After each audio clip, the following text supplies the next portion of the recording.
I literally just got off the phone with a young reporter, and he asked for some follow-up questions of what specifically within the federal government that, as a senator, I would try to fight to reduce the outrageous spending we have. And of course, I mentioned the $3 trillion of assets the DOD has. Of course, we have to have a strong military. I totally get that. But they have yet to pass a basic audit. We've misplaced $1 billion here and misplaced $1 billion there. And of course, I mentioned that nearly $500 billion of waste fraud on Medicare, Medicaid, and COVID relief plans and things. I mean, it's outrageous. So I went through the whole litany of things that I was very passionate about.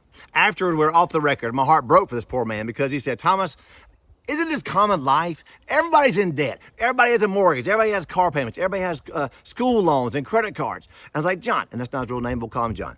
Like, John, no, that's not right. And then I finally realized this kid has never experienced the United States of America not in debt. Do you realize that we have not had a balanced budget until 2001? 2001 is the last time we actually had a balanced budget. We were in surplus in 1998, 1999, 2000, 2001. 2001 was the very last time the United States of America actually balanced the budget. We've been kicking this freaking budget down the road for the last 25 years. It is absolutely insane that we have not had a balanced budget. We cannot do that at our own home. Why in the world should we do it in Washington, D.C.? It is outrageous. And we don't have an income problem. We have a spending problem. The federal government has an addiction of spending money, and it is no different than a family member being addicted to drugs or whatever it may be. We are literally committing suicide, a fiscal suicide of the United States of America. And we have an entire generation that doesn't even know the concept of being free.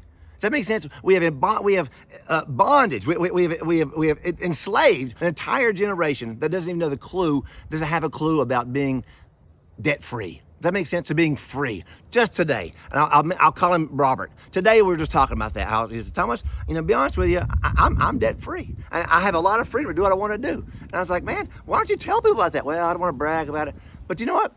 You have no idea how freeing it is to be able to do what you want to do, go where you want to go, and give and serve and just help encourage other people. We have got to stop. As a United States Senator, I will demand that we finally are within our budget. Otherwise, we are literally creating a situation where it's fiscally suicide. A fiscal suicide is what's happening right now. We have to have accountability. We have to have transparency.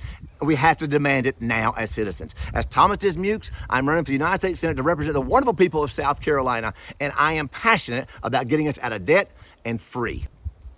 I would love to see you. I would love to answer any kind of questions you may have, and please get out and vote on June the 9th and represent us. As regular old citizens, help me to represent you in Washington, D.C.